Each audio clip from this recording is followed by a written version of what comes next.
Senhoras e senhores, sejam todos muito bem-vindos, muito bem-vindas. Damos início, na manhã desse 1º de julho, ao nosso evento coordenado pela nossa professora Daniela Muradas, Greves Metalúrgicas e a Ditadura. Para que não se esqueça, para que nunca mais aconteça.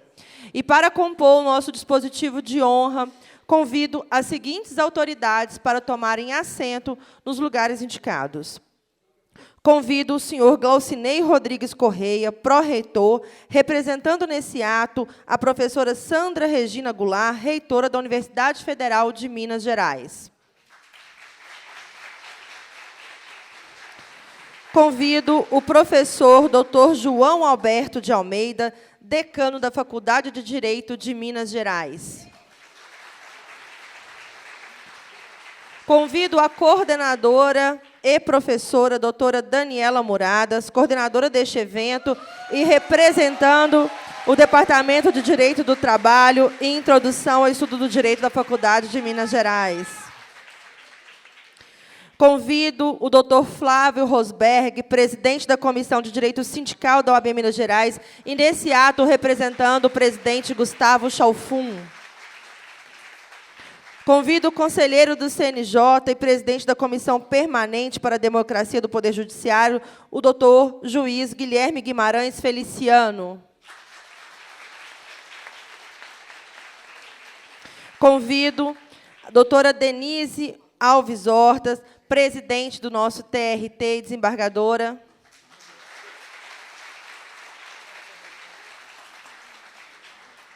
Convido o assessor especial do Ministério dos Direitos Humanos, Dr. Nilmário Miranda.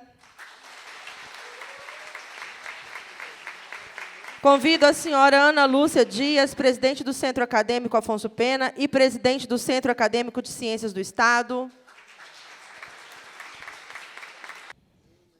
Convido a senhora e doutora Alessandra Camarano, vice-presidente da ALAU e coordenadora do Grupo de Prerrogativas, representando o coordenador-geral, doutor Marco Aurélio de Carvalho.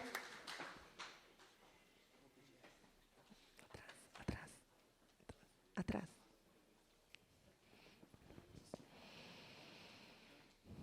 Convido o superintendente regional do trabalho, doutor Carlos Calazans.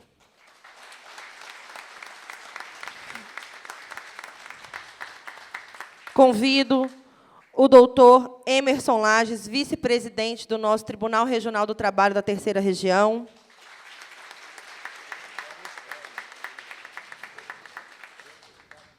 Convido o presidente da Comissão de Direitos Humanos, Bruno Burgarelli. Convido o presidente do COVET, doutor Oraldo Paiva.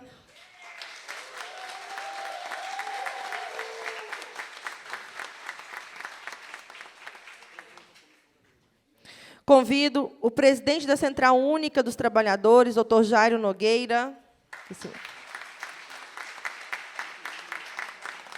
Convido o ex-presidente do Sindicato dos Metalúrgicos de Betim, doutor Edmundo e Marcelinho, os dois em primeira pessoa, que estou chamando.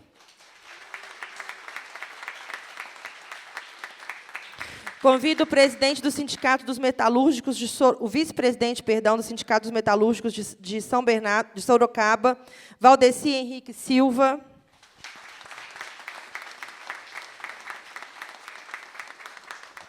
Convido o doutor Pedro Nicole, coordenador do DIT.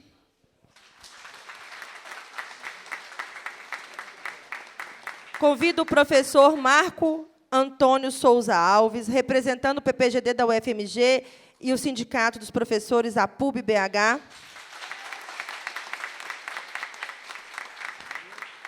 Convido o senhor Arthur Felipe Schules, segundo secretário do Centro Acadêmico de Ciência do Estado da UFMG.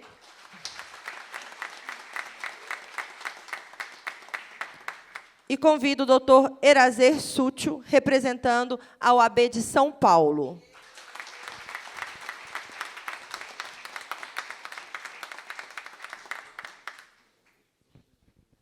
Nesse momento solene, convidamos à mesa o representante do Sindicato dos Metalúrgicos de Belo Horizonte, Contagem e Região, entidade hoje representada, senhor Geraldo Valdas.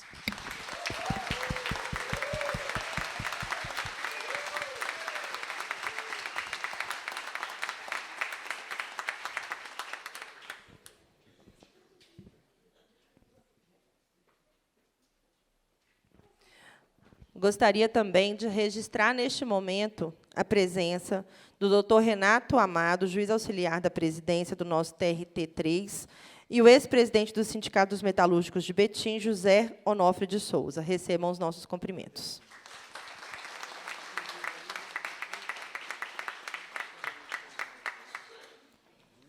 De passar a palavra à coordenadora do evento, doutora Daniela Muradas, que fará, neste momento, a abertura oficial do nosso evento da manhã.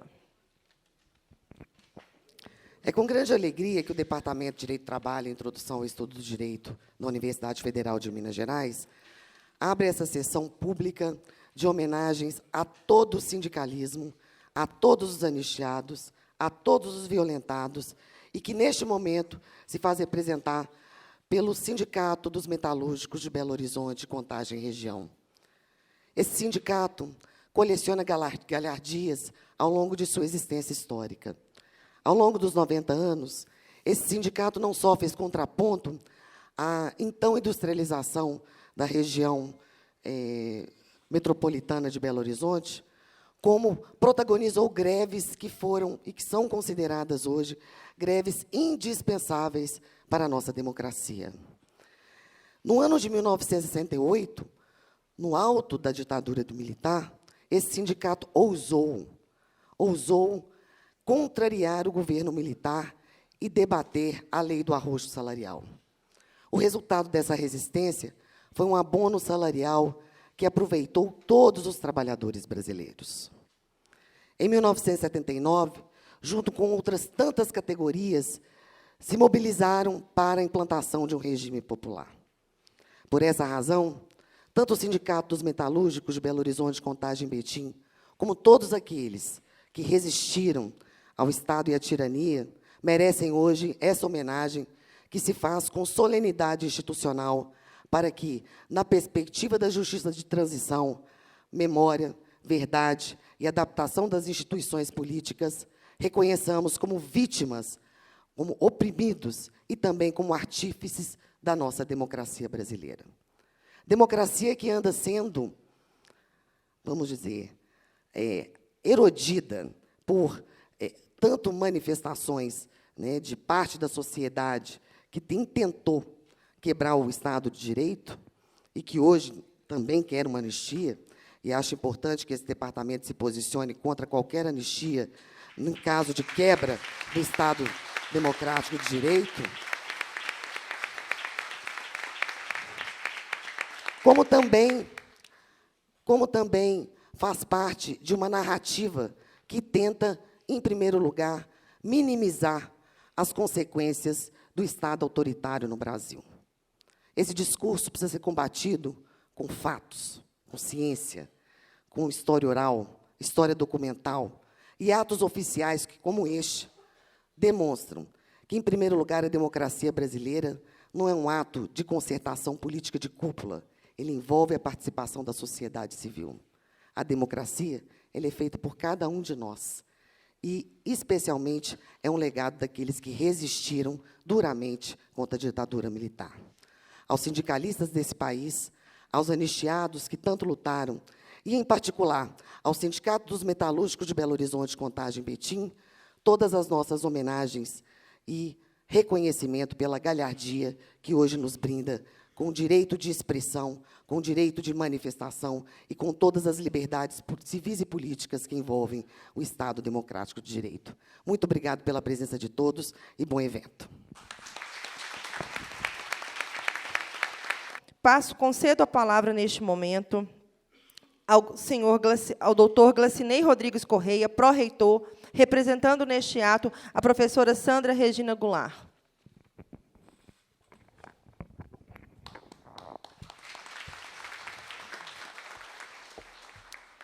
Bom dia a todas as pessoas presentes. É uma grande honra que compareço aqui hoje na condição de pró-reitor de extensão, representando a magnífica reitora, nossa querida Sandra Regina Goulart Almeida, nessa solenidade de abertura, desse evento, Greves Metalúrgicas e a Ditadura, para que não se esqueça, para que nunca mais aconteça. Saúdo toda a mesa, em nome de todas as autoridades presentes. Agradeço à professora Daniela Muradas Antunes pelo convite e parabenizo a organização do evento por essa iniciativa profundamente significativa. Saúdo também aos colegas docentes, estudantes, lideranças sindicais, representantes do Ministério Público, das instituições de trabalho e dos direitos humanos de todas as pessoas aqui presentes. Este evento é mais do que uma evocação do passado, é um compromisso com o presente e o futuro. O título que nos reúne hoje é um imperativo ético e político. Rememorar as greves metalúrgicas durante a ditadura civil-militar, especialmente aquelas que ocorreram em Belo Horizonte, Contagem e região, é fundamental para que possamos compreender a centralidade dos movimentos de trabalhadores na luta pela redemocratização do nosso país. A UFMG tem o dever institucional de valorizar a memória das resistências, especialmente aquelas que enfrentaram a repressão e o autoritarismo em nome da justiça social e da liberdade. Reconhecer o papel histórico do sindicato, dos metalúrgicos e de seus dirigentes anistiados é reconhecer também a potência política da classe trabalhadora na transformação do Brasil. As universidades públicas são guardiãs da memória crítica e promotoras da cidadania. E é por meio da extensão universitária que essa missão se materializa de forma mais direta, ao colocar a universidade em diálogo permanente com os movimentos sociais, com os territórios e com as lutas do povo brasileiro. Esta manhã de reflexão, homenagens e diálogo entre gerações reforça a importância de mantermos vivas as histórias de coragem e enfrentamento diante da violência do Estado. A exposição fotográfica, os painéis acadêmicos e o reconhecimento público dos perseguidos políticos, sindicalistas, são atos de reparação e, sobretudo, de educação para os direitos humanos. Para concluir, cito Sueli Carneiro, cuja trajetória também nos inspira a manter firme o compromisso com a dignidade e com a resistência. O que nos move é a certeza que resistir é a única forma de existir com dignidade. Que essa certeza continue a nos mover na universidade e na sociedade. Muito obrigado.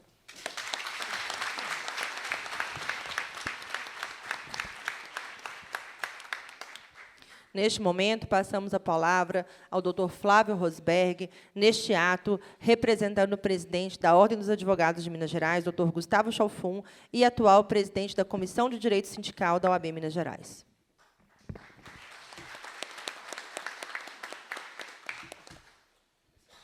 Bom dia a todas, todos. Primeiramente, justifico a ausência do presidente, Gustavo Chalfun, em razão de compromisso institucional previamente agendado, mas transmito a todos o abraço caloroso do nosso presidente, a todos aqui presentes.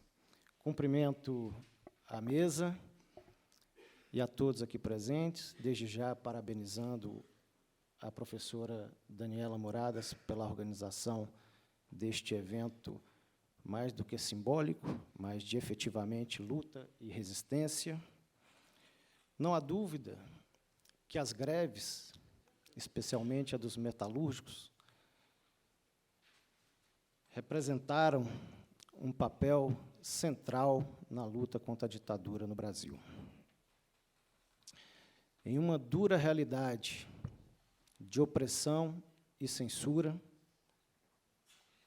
os trabalhadores, coletivamente, romperam o silêncio imposto pelos militares.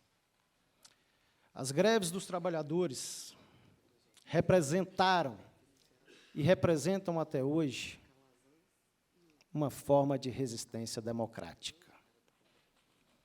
Ao desafiar a ditadura,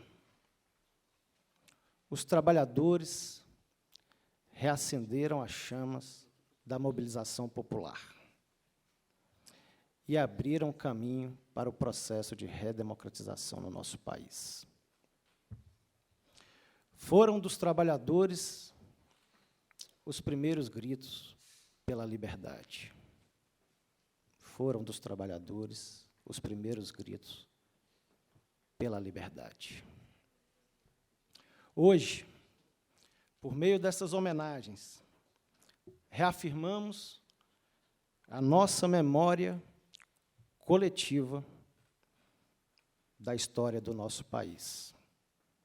A exposição fotográfica, sem dúvida nenhuma, eterniza o momento histórico sob a lente atenta de Mana Coelho contra a ditadura militar e a favor dos trabalhadores. Num tempo em que vozes públicas tentam negar o óbvio, e não precisa ser historiador, basta ser humano para saber que houve, sim, cruel ditadura no nosso país.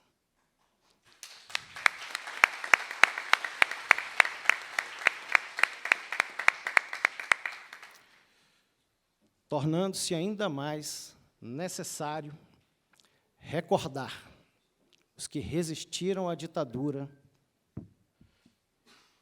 e rechaçar qualquer forma de apagamento histórico. Para que não se esqueça, para que nunca mais aconteça. Muito obrigado.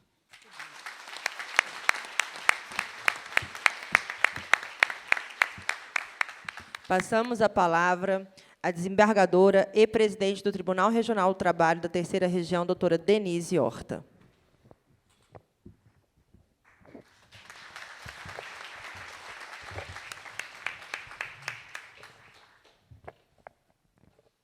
Muito bom dia a todas e a todos. Cumprimento as autoridades presentes na pessoa do excelentíssimo juiz do Tribunal Regional do Trabalho da 15ª Região, Dr. Guilherme Guimarães Feliciano, conselheiro do Conselho Nacional de Justiça, estando aqui a representar a Comissão Permanente para a Democracia, em nome do qual também saúdo a todos os demais convidados. Agradeço na pessoa da professora de Direito do Trabalho da Universidade Federal de Minas Gerais, doutora Daniela Muradas Antunes, o convite para integrar a mesa de abertura deste evento intitulado Greves Metalúrgicas e a Ditadura, para que não se esqueça, para que nunca mais aconteça. É um prazer enorme estar aqui e eu registro não só a minha satisfação, mas a minha emoção de retornar a esta casa de Afonso Pena, de onde sou egressa e me formei nos idos de 1979.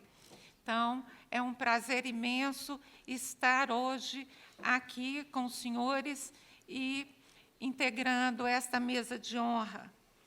Hoje somos convidados não apenas a relembrar o passado, mas a honrar a coragem daqueles que ousaram resistir quando tudo ao redor parecia exigir silêncio e submissão. Durante os anos da ditadura militar no Brasil, o movimento sindical, especialmente o dos metalúrgicos, enfrentou uma dura realidade. O regime interveio nos sindicatos, proibiu greves e perseguiu com violência as lideranças sindicais, com o objetivo de sufocar qualquer voz que defendesse os direitos dos trabalhadores e a dignidade do trabalho. No entanto, mesmo diante desse cenário, a história mostrou que nem a censura e nem a violência foram capazes de calar uma classe que se uniu em nome da justiça. Em 1968, o Sindicato dos Metalúrgicos de Belo Horizonte, Contagem e região protagonizou a primeira grande greve sob a ditadura militar. Uma greve que foi mais do que uma paralisação, mas sim um ato de resistência contra a opressão e contra uma política salarial que esmagava o trabalhador. Esse episódio marcou um ponto de virada. Ele provou que, mesmo nos tempos mais sombrios, há sempre uma luz que nasce na coragem e da união. E é por isso que lembrar essa história é garantir que as lutas do passado inspirem as lutas do presente.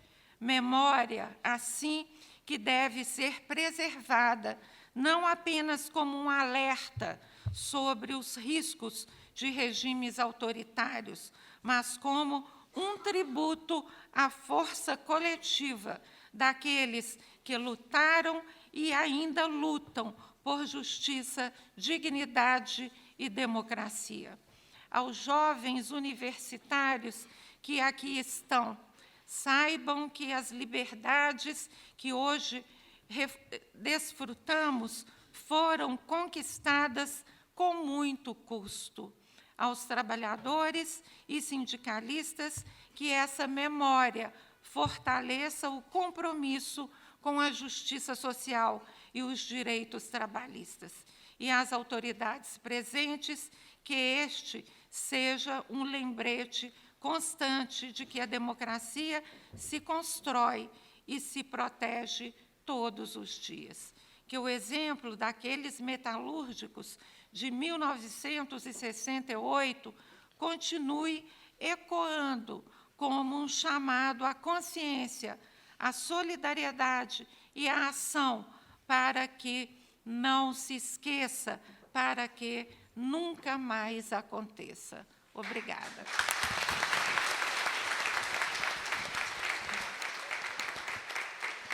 Passamos a palavra, neste momento, ao assessor especial do Ministério dos Direitos Humanos, doutor Nilmário Miranda.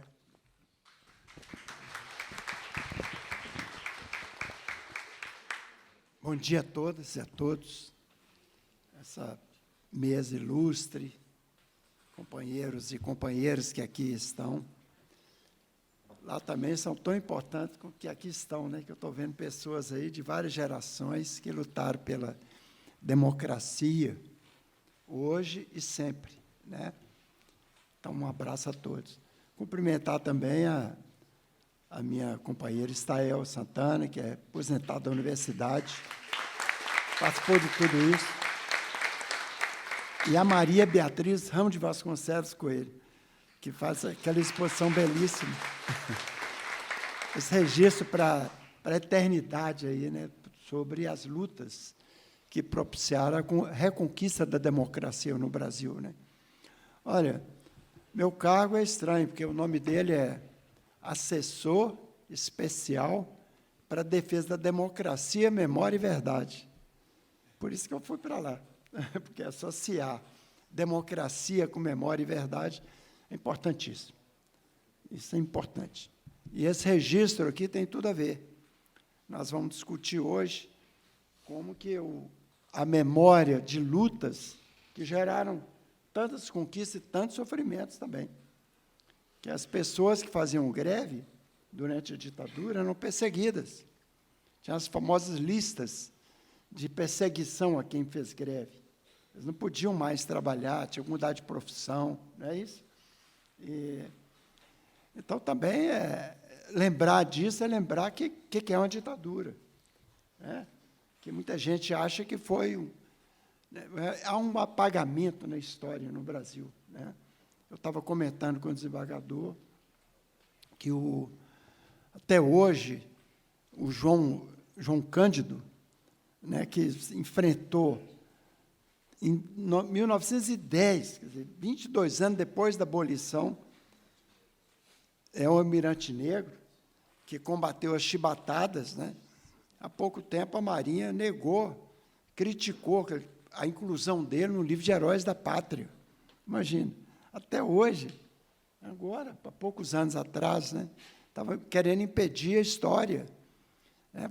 1910, 22 anos depois da abolição, havia os negros que estavam nos porões dos navios, eles eram punidos com chibatadas, né, com 100 chibatadas, 200 chibatadas, 250 chibatadas. Isso era a nossa Marinha, né, que essa história tem que ser contada.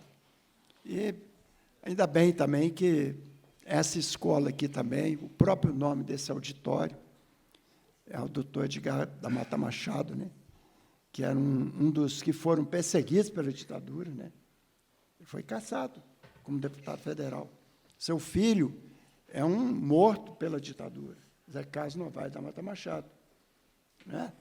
Um dos primeiros, eu tenho um livro aqui que fala da Casa da Morte de Petrópolis, um dos primeiros mortos lá foi aluno dessa escola, Antônio Joaquim Machado. Antônio Joaquim, né, que era também um estudante aqui, foi formado aqui, né, e foi um dos primeiros mortos lá da Casa da Morte, um desaparecido político, né? Importante, para não haver um apagamento da história. Aqui eu não vou citar pessoas, mas aqui tem pessoas de várias gerações, né, que dedicaram sua vida a essa luta. A luta dos trabalhadores, a luta pela democracia, a luta por... Não por acaso, quando houve a ditadura, mais de 1.000 sindicatos sofreram intervenção. As greves, na prática, eram proibidas, porque o direito de greve não era greve, na verdade. Quando fazia greve, havia repressão, as pessoas ganhavam quase a condenação eterna, não podiam mais trabalhar, né? Eram as famosas listas negras, o nome é feio, lista negra, mas o nome que eles davam na época, né? Para ninguém poder trabalhar. O senhor tinha que mudar de profissão, tinha que vender cachorro-quente, eram ferramenteiros, metalúrgicos, com profissões nobres, tinham que trabalhar no que eles reservavam, né, para poder manter as suas famílias, né? Isso tudo tem que ser lembrado sempre. É assim que se constrói a democracia. Por isso que memória, verdade, só robustece uma democracia. Um Estado democrático de direito tem que ser construído com a verdade. A verdade histórica. E hoje, então, nós vamos ter aqui, né, havia um conluio entre a ditadura e os empresários, entre os militares e empresários. Né? Uma das primeiras medidas também da ditadura foi retirar a estabilidade no emprego, além de proibir a greve, né? Além das intervenções de mais de 1.000 sindicatos. Né? Se essa história não vier, o que nós vamos contar? Como é que as novas gerações vão saber como lutar e preservar uma democracia? Você preserva com a verdade histórica. Então, parabéns aos que vão falar daqui a pouco. A todos. A gente viveu um pouco esse período, aqui tem vários companheiros, aqui, amigos, né, que a gente compartilhou momentos históricos aí, dessa luta permanente, pelo Estado Democrático de Direito, pela democracia, pela verdade. Então, é isso. Brasil, e viva o Brasil, viva a democracia, viva os heróis da pátria. Viu, Brasil?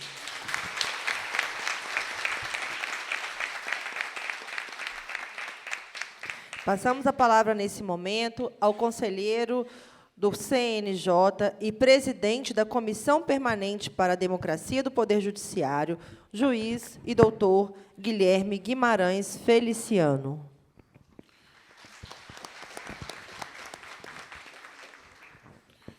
Um bom dia a todas e todos. Eu quero cumprimentar a mesa na pessoa do nosso pró-reitor, da nossa presidente, a desembargadora Denise, e da professora que, com tanto carinho e com tanta atenção, me convidou para estar aqui, minha querida amiga Daniela Muradas. Muito obrigado por este convite. Eu estou aqui na condição de presidente da Comissão de Democratização e Aperfeiçoamento dos Serviços Judiciários. É uma das primeiras comissões do Conselho Nacional de Justiça, cuja coordenação me coube neste biênio, e que tem merecido, pelo menos naquilo que me diz respeito, uma guinada no sentido de perceber que democratização da justiça ou do poder judiciário significa, sim, democratizar o acesso à justiça em uma perspectiva, digamos, geográfica. E aí estamos falando de justiça itinerante, aí estamos falando de pontos de inclusão digital, aí estamos falando de um judiciário cada vez menos encastelado, cada vez mais próximo da população.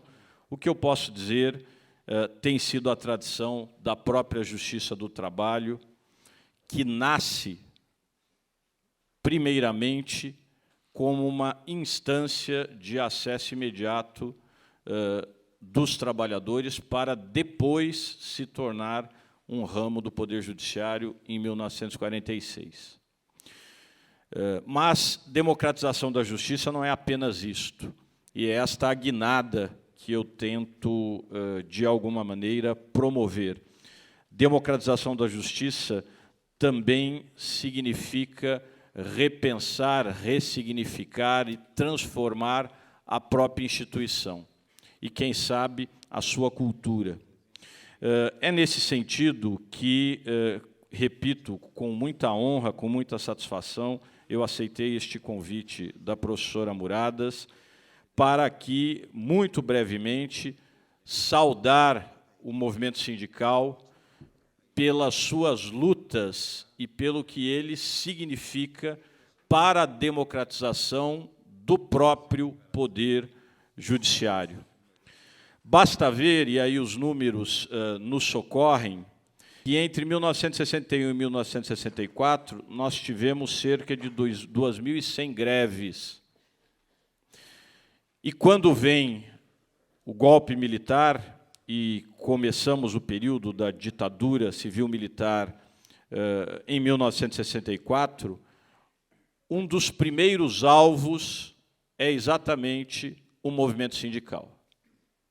Tivemos, a partir de 64, nos anos subsequentes, cerca de 600 sindicalistas presos, 6.000 perseguidos, proibidos de concorrer à direção dos sindicatos, ao mesmo tempo em que amargávamos 55% em média de arroxo salarial. Era esta a realidade. Retirar a capacidade de compra do trabalhador e enfraquecer a sua voz institucional mais poderosa, que era exatamente a voz dos sindicatos. Este período nos diz também muito em relação a esta casa e aos estudantes que aqui estão e nos acompanham. Eu venho do Largo São Francisco, lá nós dizemos a velha academia, aqui eu aprendi que vocês dizem a vetusta, né? Então estamos aí competindo em vetustez, digamos assim. Mas sabem que dos 434 mortos desaparecidos, dados da Comissão da Verdade do Governo Federal, de 434 mortos desaparecidos, 32% eram estudantes. O maior percentual comparativo, estudantes. Destes, e também de outros estratos, muitos filiados a sindicatos, muitos ativistas do movimento sindical. A violência naquele momento era uma violência física, moral, psicológica, e o dia de hoje também será reservado a isto, ao papel que empresas, inclusive multinacionais, e eu posso dizer de uma delas, da minha jurisdição, e posso dizê-lo publicamente, porque ela própria admitiu isto em um termo de ajustamento de conduta com o Ministério Público. Eu me reporto à Volkswagen. Eu falo dos metalúrgicos do Estado de São Paulo.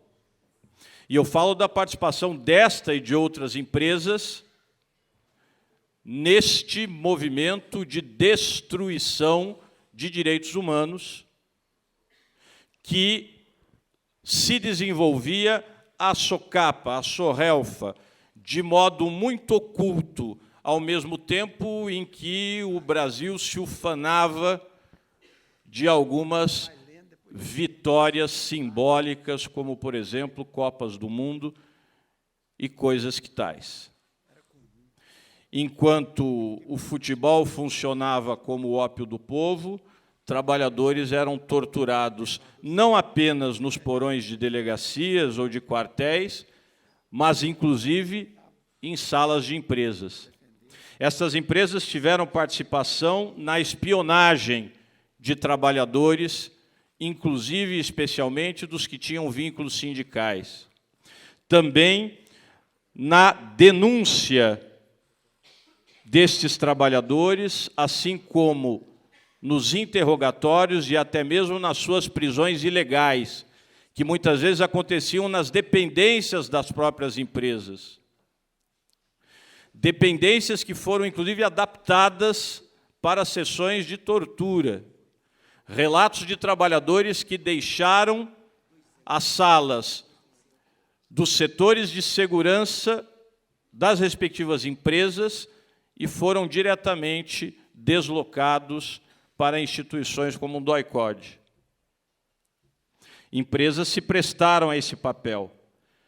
Também disseminavam fake news a respeito da destinação desses trabalhadores desaparecidos, mortos, iludindo suas famílias com notícias de toda espécie. Tudo isto documentado.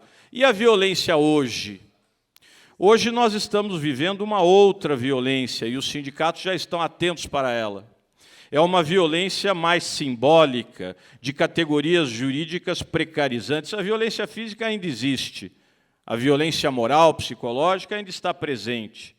Mas ela sofre agora um processo de sofisticação. Notícias de ontem falavam do rombo no regime geral da Previdência Social, com esta verdadeira epidemia de MEIs, microempreendedores individuais, que, na verdade, em larga medida, são trabalhadores convencidos de que são empresários, empreendedores de si mesmos. Esta é a nova violência.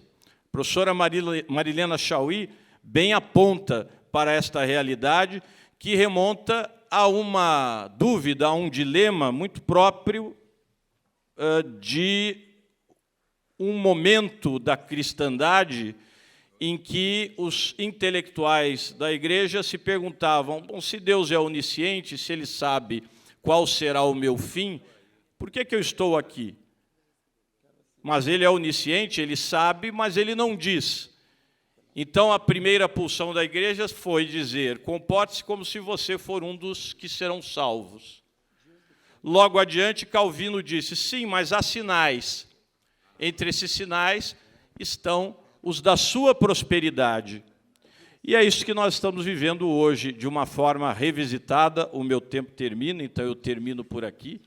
De uma forma revisitada destes que se acreditam empreendedores e empresários e são levados a acreditar nisto e, pelo contrário, acham que ter uma carteira assinada é um sinal de derrota. E não à toa, não é? Isto também diz Marilena Chauí, o neopentecostalismo se torna tão forte nos nossos dias de hoje. É contra isto, contra esta captura de subjetividades, que nós temos de nos dedicar hoje e reconhecer que este também é um papel que que os sindicatos terão nos próximos anos. Eu termino citando, já que sou do Tribunal de Campinas, o meu querido amigo Ritardo Antunes, conhecido de todos nós, que diz em uma conhecida obra também dos anos 80 sobre o movimento sindical, sobre o sindicalismo, ele diz: a história da classe trabalhadora não é apenas a história da produção, é uma história de luta pela dignidade do trabalho, pela democracia e pela cidadania. Esta é a história do movimento sindical. E uma das páginas dessa história, os senhores estão escrevendo aqui hoje. Muito obrigado.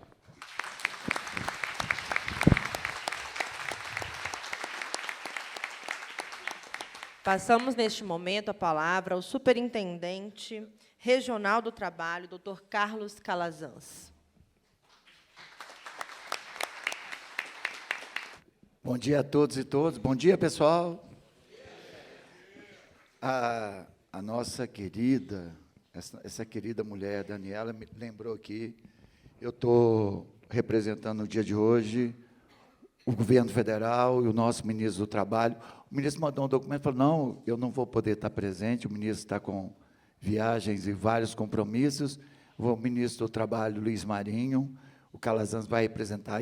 Aí a doutora Daniela falou: ó, o ministro mandou um documento aqui falando que você vai representar ele. Eu falei: muito bem, o ministro está certíssimo, eu vou representá-lo. Mas, doutora Daniela, que maravilha. Poucas vezes na nossa história a gente conseguiu fazer uma coisa tão singela, tão importante, tão bonita, lembrar lutas históricas da nossa classe que luta a vida inteira por melhores condições de vida, por melhores trabalhos, dos nossos velhos companheiros, muitos já foram embora, alguns estão aqui, muitos continuam lutando até hoje. Então, uma honra tão grande. Então, uma salva de palmas a Daniela, essa professora querida, por esse grande evento, por essa maravilha. Eu gostaria de falar, nós, o governo federal, a gente tem tantas coisas para dizer no dia de hoje sobre a luta que continua, os ataques ao direito do trabalho que continua sendo aqui no Brasil e no mundo inteiro, como os ataques ao direito do trabalho perpetuam ao longo dos anos e como a classe reage.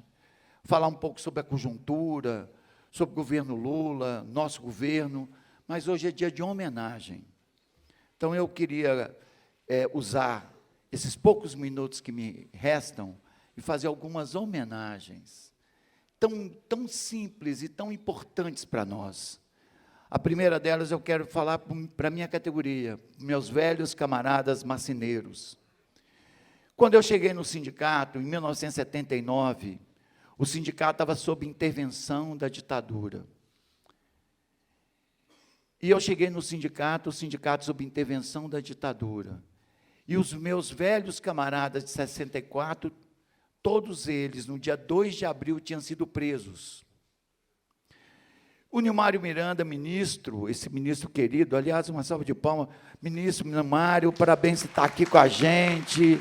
E eu cumprimentar essa mesa tão querida, essa mesa tão bonita, né, na presença da presidente, doutora Denise, nossa querida presidente, que tem acolhido tanto o Ministério do Trabalho. Obrigado, Denise. E Nilmário, em nome de quem eu quero cumprimentar toda a mesa.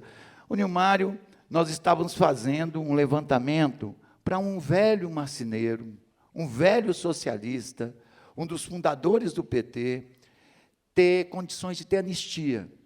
E o Nilmário, e a gente precisava provar para os membros da comissão que o Nilmário presidia, que ele tinha sido perseguido, violentado, preso pela ditadura militar. Mas não tinha um documento.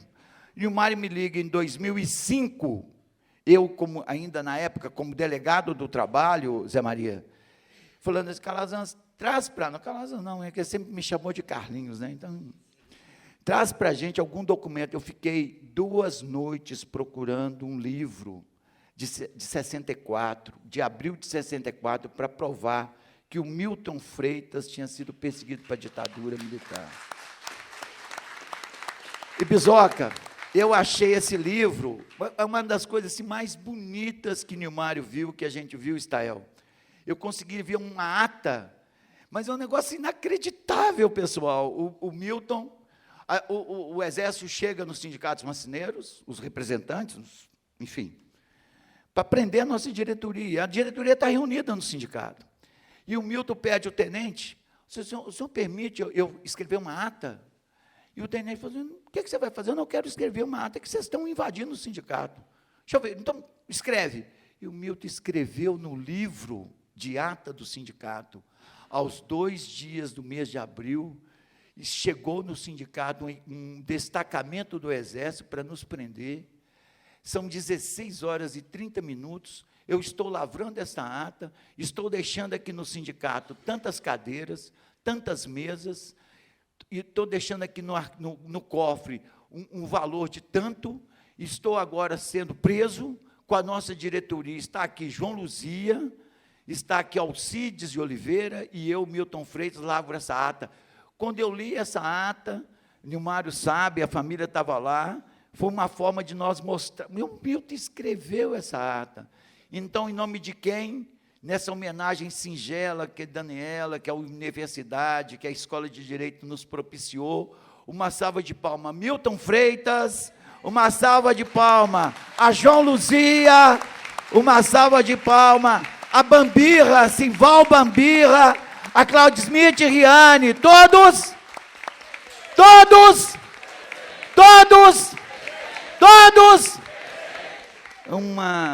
uma coisa maravilhosa, né, autêntica, grande. E já que eu estou nessa de homenagem, agora eu quero fazer uma homenagem a 2 pessoas. Eu já vou fazer uma homenagem aqui, vocês me ajudam, por favor, não me decepcionem, não. Eu quero chamar 2 advogados, uma mulher e um homem, que representa toda a advocacia trabalhista na história de Minas Gerais, e que, junto com eles, quantos trabalhadores, sindicatos eles representaram, e tão querido eles é para nós. Eu falo assim, vocês são os maiores advogados trabalhistas, você é a maior advogada trabalhista. E ela falou, não, Calazans não faz isso. Mas eu queria que eles ficassem aqui na frente de pé. Ellen e Caldeira, aqui de pé, e nós de pé para saudar e parabenizar eles, todos de pé. Ellen Razan, Caldeira, aqui na frente, os 2, para que todos nós aplaudíssemos esses 2 grandes advogados da história da advocacia trabalhista em Minas e no Brasil. Caldeira e Ellen, obrigado por tudo. Vocês merecem uma grande salva de palmas a esses 2 grandes advogados. Viva!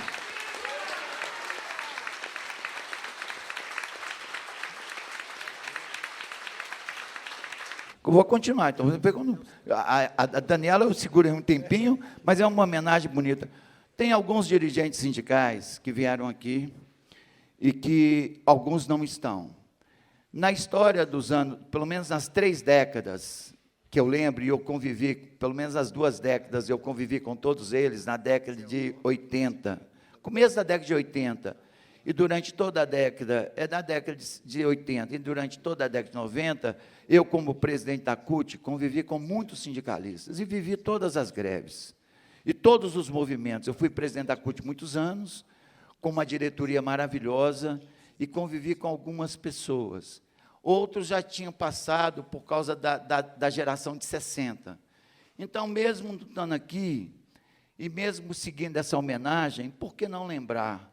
Então, lembrar a geração de 60, e eu quero pedir uma salva de palmas aos dirigentes sindicais, que alguns colegas nossos, a presidente já falou, os juízes, meus colegas já falaram, em 68, da grande greve de resistência. Imagina, o ministro do Trabalho, Jabas Passarinho, teve que sair de Brasília para vir em Contagem, ver o que estava acontecendo na greve de Contagem. É um desafio, a classe trabalhadora desafiou, tanto em Osasco como em Contagem, desafiou a ditadura. Imagina a classe operária, os operários nas fábricas, na Belgo, na Mânia, desafiaram a ditadura.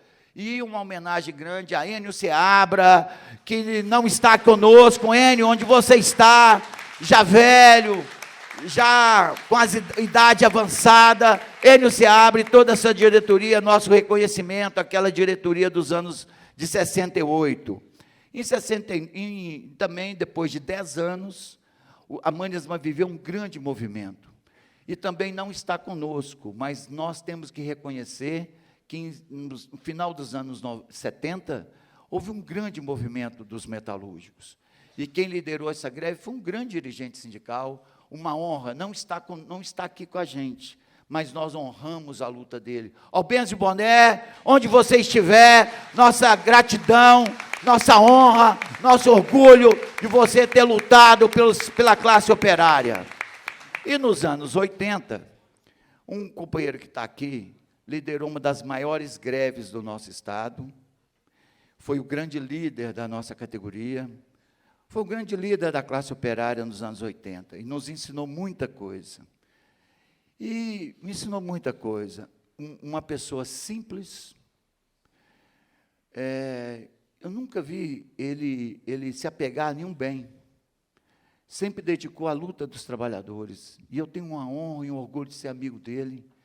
E ele liderou, de fato, uma das maiores greves, talvez uma das maiores ocupações de fábrica que já houve no Brasil. E ele está conosco. É um líder político, um líder sindical, um sujeito que orgulha a classe operária. E nós vamos fazer uma homenagem também, todos de pé. Zé Maria de Almeida, por favor, aqui, para nós homenagearmos você, o líder metalúrgico que você é. Por favor, aqui na frente. Aqui na frente, você aqui na frente. Eu sei.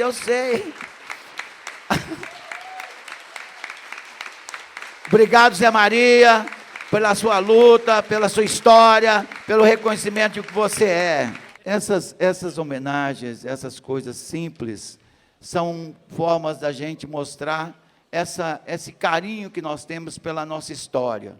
E é claro que eu tenho que também, ao terminar a minha fala como superintendente do trabalho, reconhecer algumas pessoas que estão aqui, que fizeram os anos 90, a CUT, o movimento sindical, e também pedir, já terminando também, então, 2 estão na mesa. Então, quero 2 estão na mesa, uma está no plenário. Então, quero que a Rita Oraldo e o Geraldo Valgas, desculpa, eu fiquei nervoso. Edmundo Oraldo, Geraldo Valgas e a Rita, levante para a gente fazer essa última salva de palmas. Rita, Geraldo Valgas. Obrigado. A Ritinha, diretora do sindicato, dos metalúrgicos, Oraldo, Geraldinho, vocês.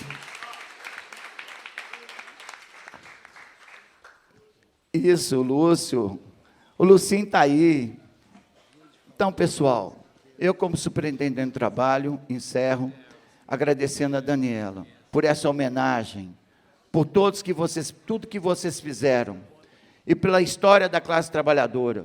A classe trabalhadora continua resistindo, continua lutando, continua construindo os novos desafios. E a Superintendência do Trabalho, junto com os nossos parceiros, o Ministério Público do Trabalho, o Tribunal do Trabalho, nós só temos uma missão: cuidar dos humildes, tentar fazer com que os humildes, os trabalhadores, tenham direito. Por isso, eu conclamo, todos aqui que estão nessa sala, tem muitos desafios, viu, Ellen? A agenda do trabalho é muito grande, mas tem uma pauta que virou uma obsessão minha, e uma luta que eu faço todos os dias com os meus auditores e auditoras, e acho que deve ser, assim, uma continuação de uma luta que honra nós todos que estamos na justiça, que operamos o direito do trabalho. Nós temos que acabar com o trabalho escravo no Brasil. É inaceitável que nos dias de hoje a gente conviva com o trabalho escravo no Brasil. Então eu conclamo, em homenagem a todos esses lutadores históricos da classe operária, que a gente continue lutando pelos humildes, pelos trabalhadores, para que um dia a gente tenha uma sociedade melhor, mais humana, mais justa, para todos os homens e mulheres do Brasil e do mundo. Muito obrigado, um grande abraço. A palavra ao senhor Oraldo Paiva, presidente do COVET, E, na sequência, ao senhor Valdeci da Silva, vice-presidente do Sindicato de Sorocaba, o nosso verdinho. Bom dia, companheiros e companheiras. Bom dia, mesa, tantas as autoridades presentes aqui da mesa e os companheiros e companheiras aqui da plenária. Esse dia aqui é muito especial para nós da COVET. Eu sou metalúrgico aposentado e faço parte da coordenação da COVET, que é a Comissão da Verdade dos Trabalhadores e do Movimento Sindical de Minas Gerais. O que a COVET tem feito? Primeiro, é lembrar. Né? É isso que nós estamos fazendo aqui. Ou seja, o lema, né, não esqueça, para que nunca mais aconteça, é a razão de que está todo mundo aqui. Esse é o elemento, um dos elementos centrais, estratégicos da COVET. Outro elemento muito importante que está presente na discussão aqui, e que a COVET busca construir na sua intervenção, é resgatar o papel protagonista da classe trabalhadora na luta contra a ditadura, em especial da classe operária.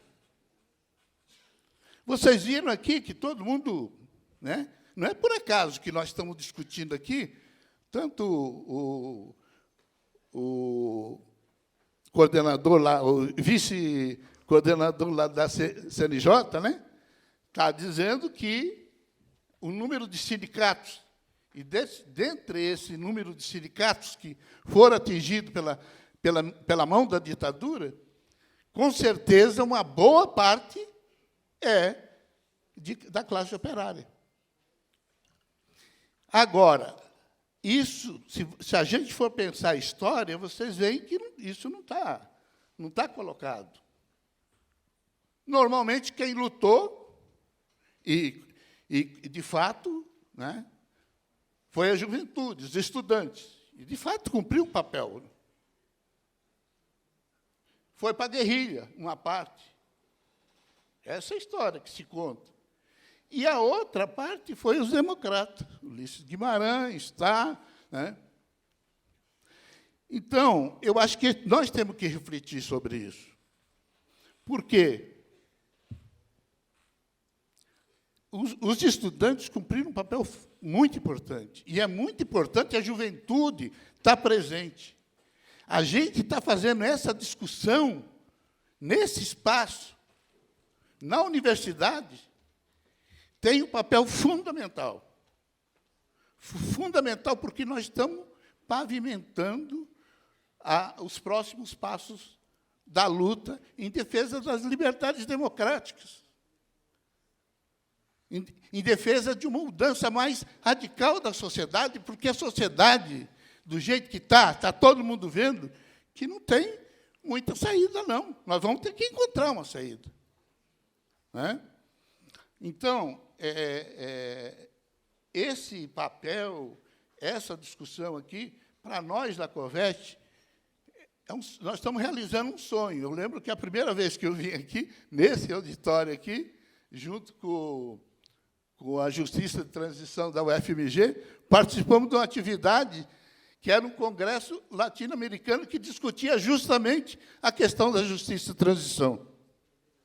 Aí eu fui me conscientizando de que, de fato, nós não tivemos justiça de transição. Nós não tivemos. Os torturadores estão aí, tem até nome de rua. Bancado, inclusive, pelo nosso Estado, pelo Estado brasileiro. Os generais golpistas, que foram ditadores aqui, também estão aí, e os familiares recebendo, inclusive, recurso do povo brasileiro. Vocês acham justo? Não é justo. Isso mostra que não tem justiça de transição. Aí nós podemos ver, aqui citaram vários elementos, tanto em toda a estrutura do Estado, vários vários métodos da ditadura está presente. Então, esse evento, eu quero encerrar dizendo o seguinte: eu comecei pelo lema aqui do evento. Eu quero encerrar com um lema dos movimentos, que é anistia, não. Anistia para os torturadores de ontem, não. Anistia para os golpistas de ontem e de hoje, não. É isso aí, companheiro.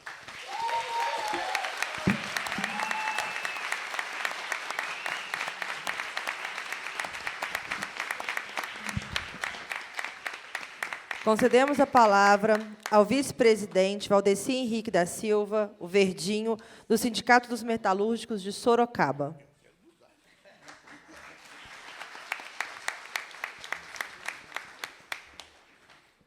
Bom, muito bom dia a todas e todos.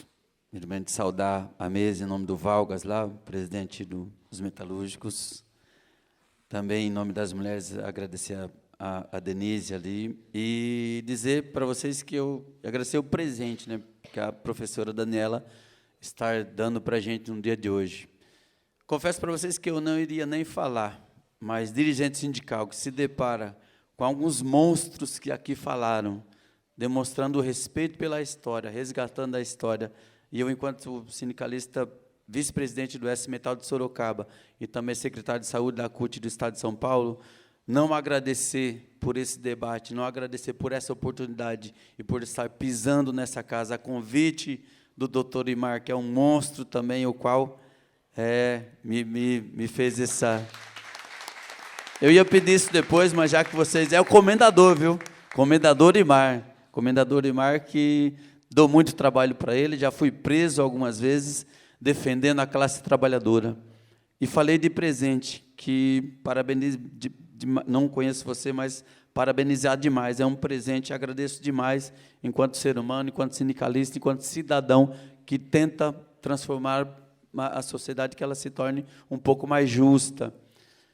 Mas, para nós, enquanto classe trabalhadora, as coisas não vieram de presente. E, com certeza, não virão.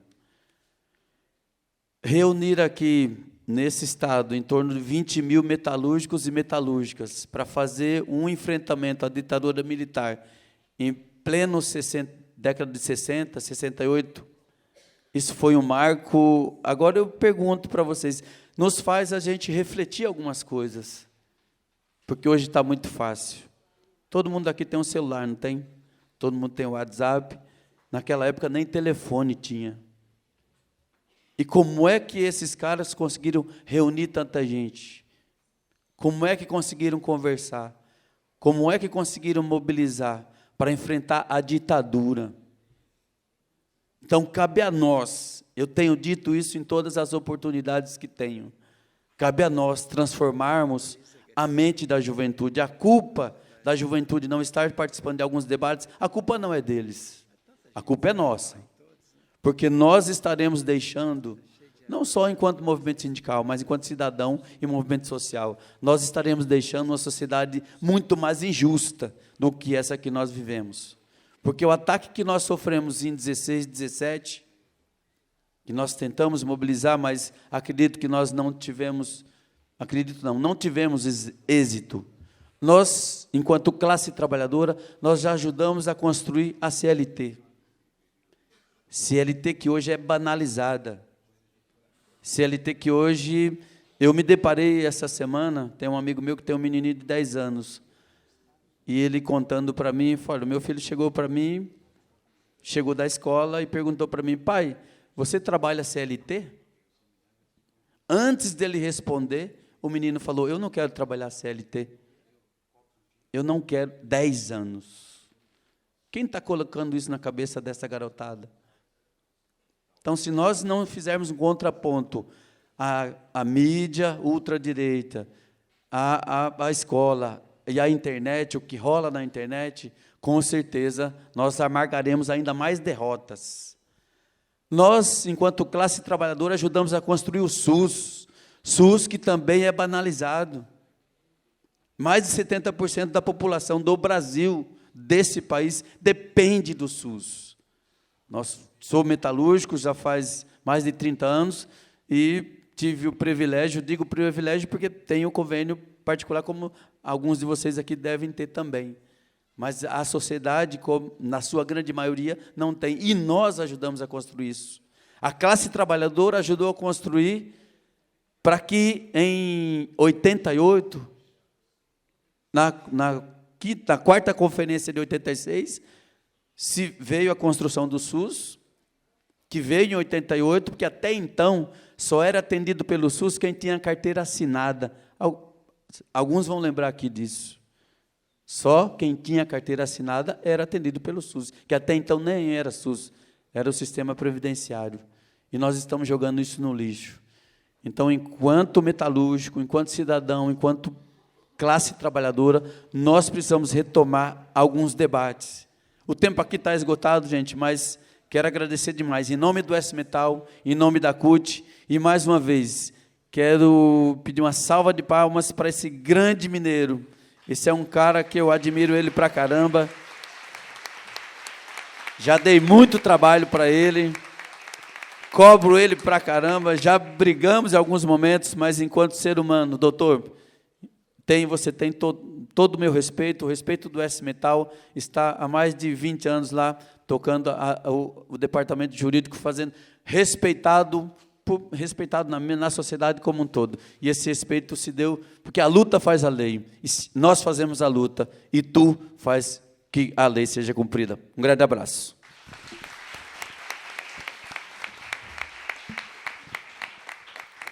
Neste momento, passamos a palavra à coordenadora do evento, professora Daniela Murada, para coordenar as homenagens da manhã. É com muita alegria que eu convido o chefe do Departamento de Direito do Trabalho e Introdução ao Estudo do Direito da Faculdade de Direito de Minas Gerais para entregar solenemente ao Sindicato dos Trabalhadores Metalúrgicos de Belo Horizonte, Contagem e Betim, a galardão de reconhecimento e contribuição do Sindicato dos Metalúrgicos de Belo Horizonte, Contagem e Região para a democracia brasileira. Por favor, professor Predo, Geraldo Valgas, presidente do sindicato, recebe essa homenagem.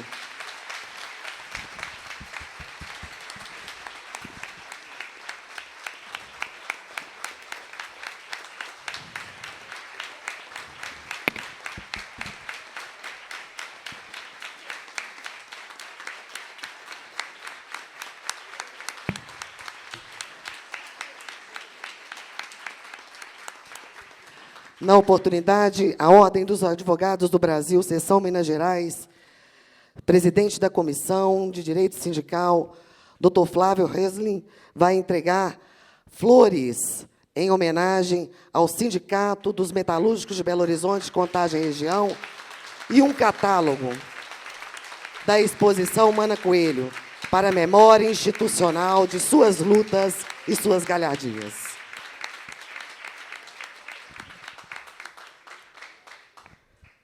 Nesse momento, convidamos o estudante Estevão, representando a 180ª turma da Faculdade de Direito da UFMG, para a leitura da Carta aos Metalúrgicos, elaborada pelos estudantes de Direito da UFMG, e que podia chamar também Porque Amamos a Democracia. Obrigado, Caio. Bom dia a todos. Cumprimento a mesa na pessoa do Dr. Glaucinei Rodrigues Correia, pró-reitor da UFMG. Estendo meus cumprimentos e agradecimentos à professora Daniela Muradas, ao Dr. Geraldo Valgas, representante do Sindimetal, à presidente do TRT, doutora Denise Alves Horta, e ao Dr. Guilherme Guimarães Feliciano, conselheiro do CNJ, assim como as demais autoridades, sindicalistas, professores e estudantes presentes. Venho ao púlpito hoje representar a turma 184 da Faculdade de Direito da UFMG, lendo a carta que foi confeccionada em homenagem ao Sindimetal. Pois bem, Somos produto de uma geração que cresceu sem memória.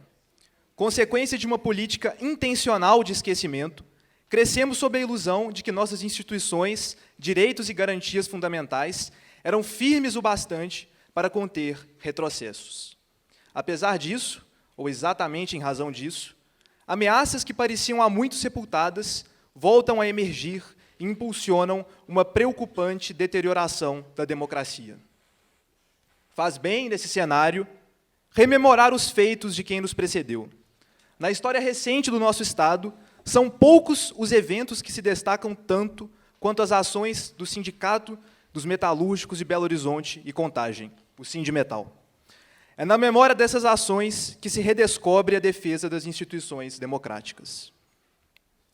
Em 1968, quando todo o país sufocava num silêncio de chumbo, este sindicato decidiu falar. Naquele ano crescia sobre a vida civil a sombra da tirania, e mesmo assim, este sindicato tomou a via da ação. Precisamente na circunstância em que as liberdades eram tolhidas e os direitos vergastados, este sindicato prestou reverência à liberdade e empolgou o estandarte do direito. Opôs-se, pela só força de seus valorosos operários, à ditadura. Deflagrou a primeira grande greve do período militar. Quando o então ministro do Trabalho, como foi dito aqui, Jabas Passarinho, disse aos metalúrgicos que a greve era ilegal, eles responderam: ilegal é a fome. A sua organização formidável revelou contra as arbitrariedades do governo a força concreta de uma profunda humanidade. Eles fizeram tremer o mais sinistro dos gabinetes.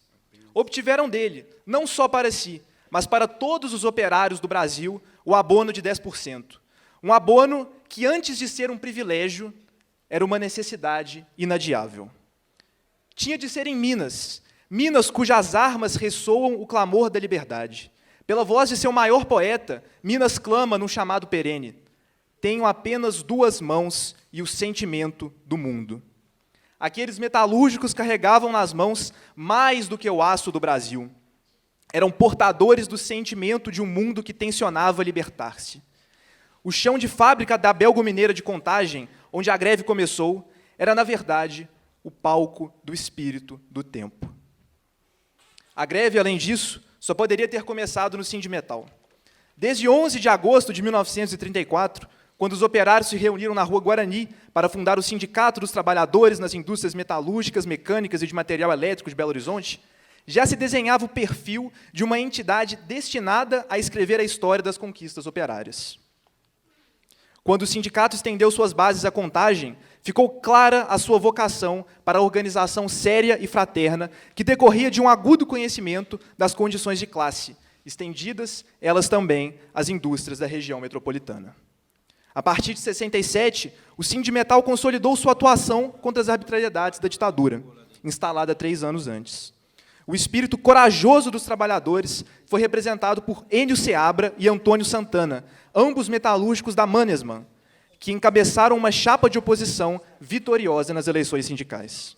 Ao lado deles estava Conceição Imaculada de Oliveira, mulher pioneira na direção sindical e símbolo da resistência feminina, além de seu Joaquim, importante liderança operária, cuja história atravessa a do Sindimetal. Juntos, estiveram à frente das lutas travadas durante a greve histórica de 68, acompanhados de outros e outras militantes, como Delcy Gonçalves de Paula, professora e apoiadora perene da luta metalúrgica, e Sálvio Pena, cujo testemunho revelaria mais tarde a firmeza dos trabalhadores durante os dias de maior tensão. Na década seguinte, é de se destacar a contribuição do ex-padre metalúrgico Inácio Hernandes, que, juntamente com as metalúrgicas ativistas Efigênia de Oliveira, Adélia Hernandes e Eulália Batista, participou das mobilizações para a criação da oposição sindical daqueles anos 70 e da greve de 79. Exerceu ainda importante papel na história do sindicato o senhor Paulo César Fung Alberto, que se tornaria em 84 presidente da entidade e guardião da memória sindical. À época, eles foram chamados de subversivos, de agitadores profissionais, de perturbadores da ordem. Para o regime antidemocrático e seus acólitos, esses trabalhadores representavam uma ameaça à segurança nacional e à ordem pública. Hoje, vemos-los como heróis e como mártires. Ao dizer os seus nomes, invocamos em símbolo e em memória os nomes de todos os que combateram. Que não se apague o exemplo da luta que travaram contra aquele regime. O valor da democracia, que sustenta a Constituição Brasileira de 88, não nasceu na cerimônia de sua promulgação.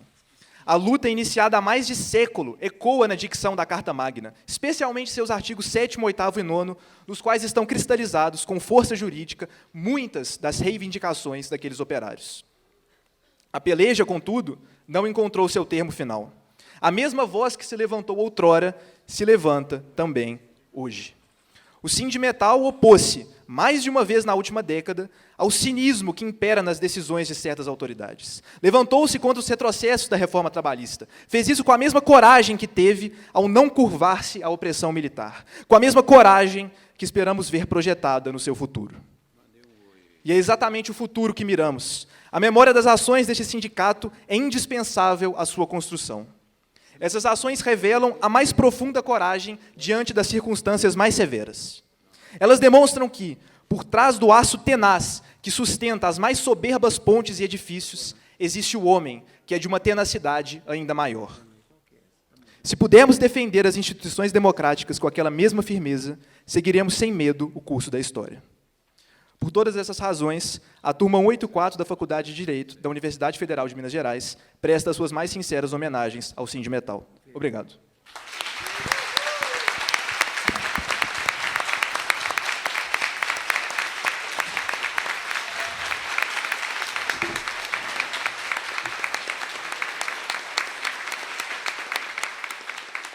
Convidamos a advogada Ellen Azan e o advogado Zé Caldeira Brant para homenagear, neste momento, a representação dos trabalhadores anistiados e que foram vítimas de violência institucional por dissidência política em contexto de um estado de exceção.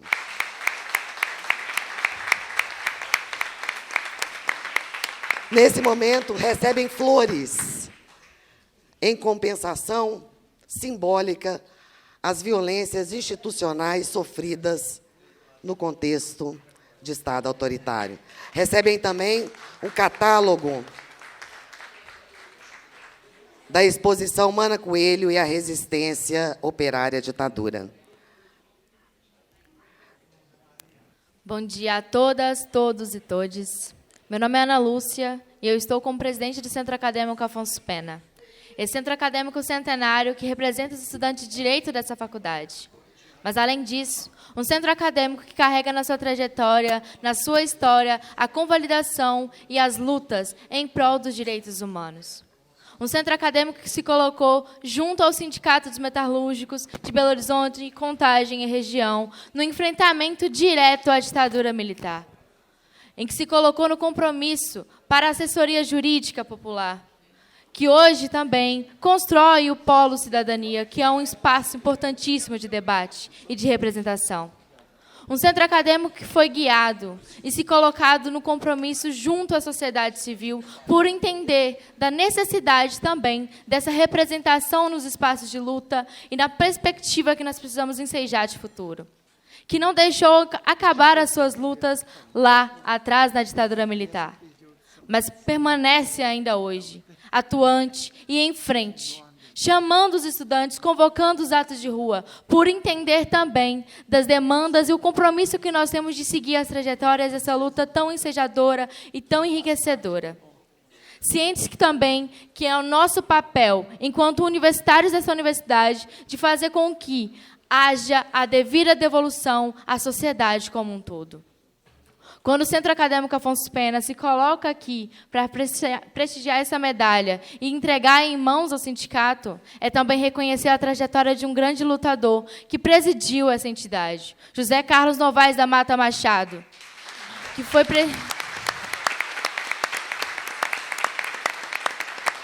um jovem que foi perseguido, torturado e morto por defender os seus ideais, por defender a liberdade, por defender a justiça e a democracia, por seguir enfrentamento, por entender que jamais, jamais a ditadura ela deve ser permitida, jamais deve ser aceita o cerceamento dos direitos. E por entender também que antes mesmo da sua própria vida veio todo um coletivo, veio a luta e o clamor por justiça. Assim como muitos dos presentes aqui, e hoje também daqueles que não podem mais estar, que foram perseguidos e torturados, foram presos, José Carlos também passou por essa trajetória. E ele deixou no seu legado, ele deixou na sua luta para o Centro Acadêmico Afonso Pena esse compromisso também das futuras gerações e as gerações que aqui estão, para podermos continuar nessa trajetória e dizer que jamais aceitaremos a anistia, porque nós sabemos muito bem o que isso concede. É dizer não ao apagamento da memória e dizer sim à verdade, à justiça e à democracia. É dizer sim a toda e qualquer possibilidade que nós temos de garantia dos direitos humanos. É uma singela homenagem, mas que carrega um peso enorme, por entender também que nessa singela homenagem ela carrega a história, ela carrega a verdade, ela traz consigo a justiça e a democracia. O Centro Acadêmico Afonso Pena entrega a medalha José Carlos Novaes da Mata Machado com o afinco pela incansável luta e a resistência do Sindicato dos Metalúrgicos de Belo Horizonte, Contagem e região. Ela entrega em mãos ao senhor Geraldo Valdas. Muito obrigada.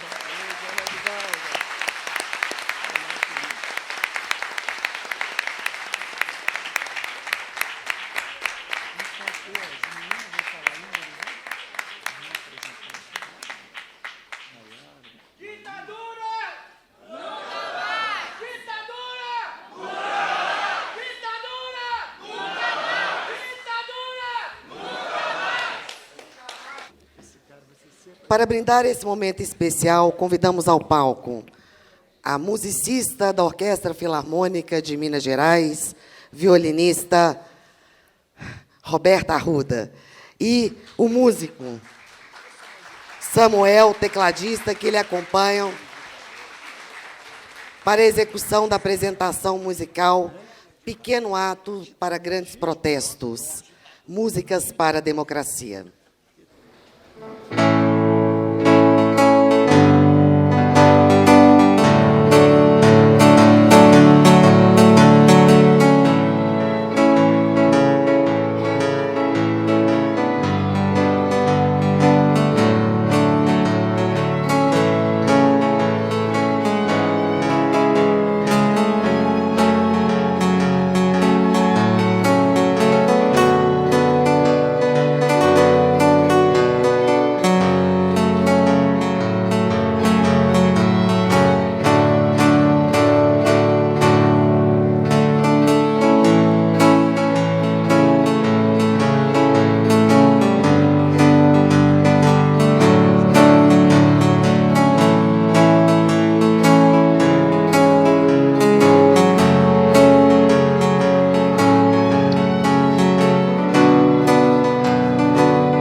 a violinista Roberta Arruda e o músico Samuel Rodrigues Anselmo interpretaram na manhã de hoje as canções Novo Tempo, de Ivan Lins, Cálices, de Chico Buarque de Holanda e Milton Nascimento, Gilberto Gil e Chico Buarque, e Apesar de Você, de Chico Buarque. Convidamos a doutora Alessandra Camarano e o advogado Erazer Sutti para, neste momento, prestar homenagem à violinista Roberta e ao músico Samuel pela brilhante apresentação na manhã de hoje.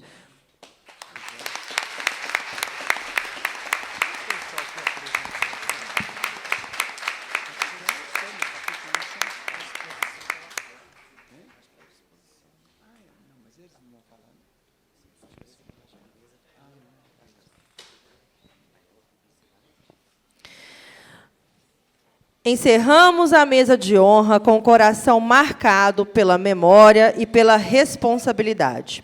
Hoje, relembramos as greves metalúrgicas em tempos sombrios de repressão e reafirmamos o valor inegociável da democracia, da liberdade sindical e da luta por direitos. Este evento não é apenas uma homenagem ao passado, mas é também um compromisso diário com o presente e com o futuro. Agradecemos a cada um dos senhores e senhoras aqui presentes que abrilhantaram a nossa manhã do evento organizado pela nossa querida professora Daniela Murada. A todos vocês, o nosso muito obrigada.